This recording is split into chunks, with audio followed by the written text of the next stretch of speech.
So as I mentioned in that one, creator, right? You're thinking, wait a minute, these are tribal people. These are primitive cultures. Shouldn't they be worshiping totem poles? Well, that's a misrepresentation by far and a oversimplification of what Native American culture was like. So probably the most important thing to Lakota spirituality before the coming of the missionaries was this idea of Wakan Tanka. You could call it translated as the Great Spirit, the Great Creator. It's even sometimes translated as the Great Mystery.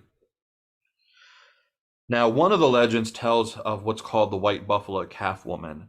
It's a story of how two men were standing on a hill, and in the distance they see this woman. And one of the men, he's looking at her, he's lusting and desiring her. So he goes after her with those intentions. And as he went near her, he's consumed in this cloud. And when the cloud dissipates and leaves, there's nothing left but his bones. Now the other man sort of humbly is looking down. So she gives him, she gives to him the sacred pipe to smoke. And we're going to talk about the sacred pipe in a future video. But it's said in this legend that the smoke itself was said to be the the living breath of Wankan Tanka.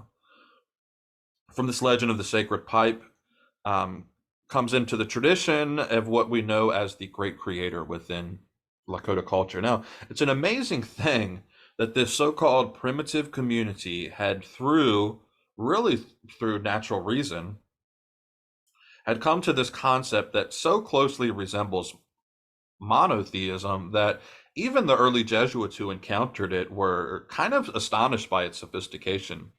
They would later use Wankantanka quite easily in terms of transition when they began to talk to the Lakota about God and the Father and processing these concepts within Christianity. Sometimes it's a challenge for missionaries.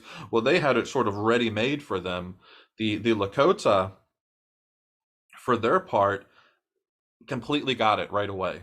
When the missionaries came and they started speaking about God, um, it just clicked with them right away. Now, there's some controversy, and you find with the Pan Indian movement in the 1970s with people like Russell Means, though even though he is Lakota himself, he's a bit controversial within Lakota communities.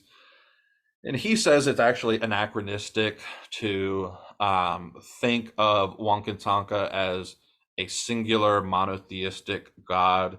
He says it's actually more closely to a great mystery, um, where it's not necessarily polytheism, but it's not also a strict monotheism because it's a great mystery that pervades all things and brings life. But regardless of that, I don't think it really matters so much because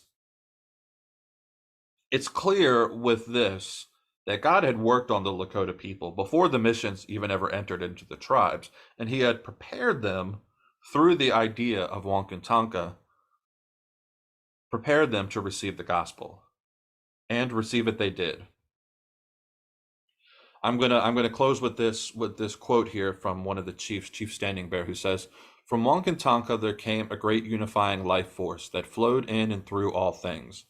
The flowers of the plains, the blowing winds, the rocks, the trees, the birds and animals, and was the same force that had been breathed into the first man. Thus all things were kindred and were brought together by the same great creator." So receive